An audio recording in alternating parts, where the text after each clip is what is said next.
नमस्कार दोस्तों, IS mind में आपका स्वागत है। मैं उत्कर्ष सिंह। हम आज के करंट अफेयर एनालिसिस में बात करेंगे जापान द्वारा भारत को आधिकारिक विकास सहायता। जापान द्वारा भारत को कैसी सहायता? आधिकारिक विकास सहायता। जापान की एक सहायता की योजना है क्या? आधिकारिक विकास सहायता, जो वह विकासशील देशों के गरीबों को सहायता के लिए देता है। तो जापान द्वारा ओडीए आधिकारिक विकास सहायता योजना पर बात करेंगे जो भारत को दी जा रही है। वीडियो शुरू करने से पहले सब्सक्राइब बटन को दबाकर चैनल को सब्सक्राइब कीजिए और वीडियो को पूरा देखिए, क्योंकि यह वीडियो बहुत ही अधिक इन्फॉर्मेशनल होने वाला है। चलिए बात करते हैं चर्चा में क्यों है। हाल ही में भारत और जापान द्वारा 50 बिलियन येन, लगभग 3,550 करोड़ रुपए के ऋण के लिए एक समझौते पर हस्ताक्षर किए गए हैं। इसका उद्देश्य कोविड-19 से प्रभावित गरीब और सूबेदार लोगों के लिए भारत सरकार द्वारा संचालित आर्थिक सहयोग कार्यक्रमों का समर्थन प्रदान करना है। हाल ही में जापान सरकार द्वारा भारत को 50 बिलियन येन, लगभग 3,550 करोड़ रुपए का ऋण दिया गया है। जापान सरकार द्वारा भारतीय सरकार को 3,550 करोड़ रुपए ऋण दिया गया है। क्यों दिया गया है? जिससे कोविड-19 से प्रभावित हुए गरीब और सूबेदार लोगों को भारत सरकार आर्थिक सहायता या सहयोग प्राप्त कर सके, प्रदान कर सके। अब चर्चा करते हैं इस सहायता के प्रमुख बिंदुओं की। जो सहायता के लिए ऋण दिए गए हैं, इसकी क्या विशेषता है?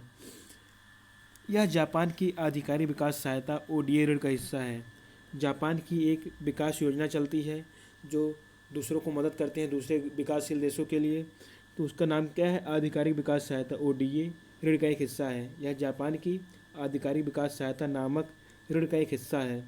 ओडीए को ऐसे सरकारी सहायता के रूप में परिभाषित किया गया है जिस विकासशील देशों के आर्थिक विकास और कल्याण को बढ़ावा देने के लिए डिजाइन किया गया है। जो आधिकारिक विकास सहायता ओडीए है, यह विकासशील देशों के आर्थिक विकास और कल्याण को बढ़ावा देने के लिए उत्साहित करता है, या इसको इसीलिए बनाया ही गया है।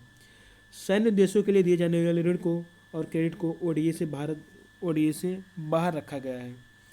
जो सैन्य उद्देश्यों के लिए ऋण दिए जाते हैं उसको ओडीए से बाहर रखा जाता है, और आर्थिक विकास और कल्याण के लिए जो ऋण दिए जाते हैं उसे ओडीए के अंतर्गत रखा जाता है। इस ऋण पर 0.65% की ब्याज दर लागू होगी और इसे चुकाने की अवधि 15 वर्ष की होगी। 5 वर्ष की ग्रेस या छूट अवधि सहित, मतलब इसे 5 वर्ष की छूट होगी।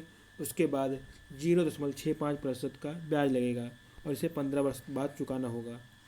वित्तीय सहायता का उद्देश्य भारत सरकार द्वारा संचालित प्रधानमंत्री गरीब कल्याण योजना पीएमजेकेवाई जैसे कार्यक्रमों को समर्थन प्रदान करना है, जिनका उद्देश्य सामाजिक आर्थिक प्रभाव को कम करना और सामाजिक आर्थिक संस्थानों को मजबूत करना है।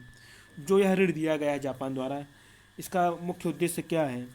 इसका मुख्य उद्देश्य कि जो भारतीय सरकार द्वारा संचालित है प्रधानमंत्री गरीब कल्याण योजना पीएमजेकेवाई, इन कार्यक्रमों का समर्थन प्रदान करना है।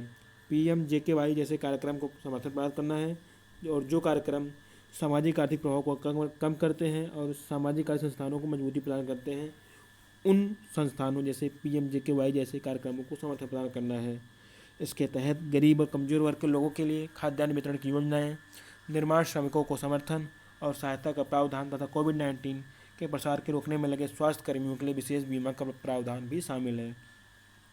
यह भारत सरकार की स्वास्थ्य और चिकित्सा नीति के कार्यान्वयन के लिए है, और इसे आईसीयू, गहन चिकित्सा इकाइयों, संक्रमण रोकथाम और प्रबंधन सुविधाओं से लैस अस्पतालों के विकास को बढ़ावा मिलने की उम्मीद भी है। इसके द्वारा देश भर के कई गाँवों में डिजिटल तकनीक के उपयोग से टेलीमेडिसिन के समर्थन को बढ़ावा मिलने की उम्मीद है। अब बात करते हैं पहले के समर्थन पर। जापान द्वारा पहले क्या समर्थन किया गया, अब इससे पहले क्या समर्थन किया गया, हम इस पर बात करते हैं। जापान ने इससे पहले कोविड-19 संकट का मुकाबला करने हेतु भारत सरकार के प्रयासों का समर्थन करने के लिए 50 अरब येन का बजट समर्थन और 1 अरब येन की अनुदान सहायता प्रदान की थी। जापान सरकार ने इससे पहले भी कोविड-19 संकट से मुकाबला करने के लिए जो भारत सरकार द्वारा प्रयास किए जा रहे हैं, इसका समर्थन 50 अरब येन के साथ 1 अरब येन को बढ़ाकर, मतलब 50 अरब येन का बजट समर्थन और 1 अरब येन का अनुदान सहायता प्रदान की थी। जापान द्वारा भारत को अब तक कुल सहायता राशि लगभग 5,800 करोड़ रुपये प्रदान की गई है।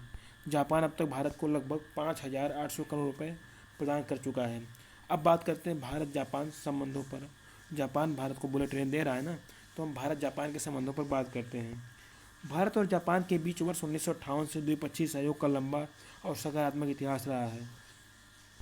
भारत की आज़ादी के बाद और द्वितीय विश्व युद्ध के बाद भारत और जापान के बीच 1958 से द्विपक्षीय सहयोग का आपसी सहयोग का लंबा और सकारात्मक इतिहास रहा है।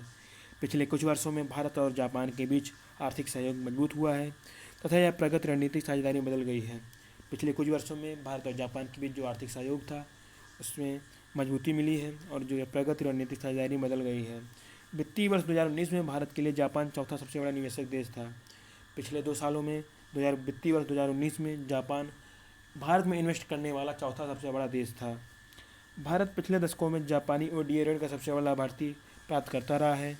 दिल्ली मेट्रो ओडीए के उपयोग के माध्यम से जापानी सहयोग के सफल उदाहरणों में से एक है। जापान जो ओडीए ऋण देता है, आधिकारिक विकास योजना इस ऋण का सबसे बड़ा लाभार्थी भारत रहा है।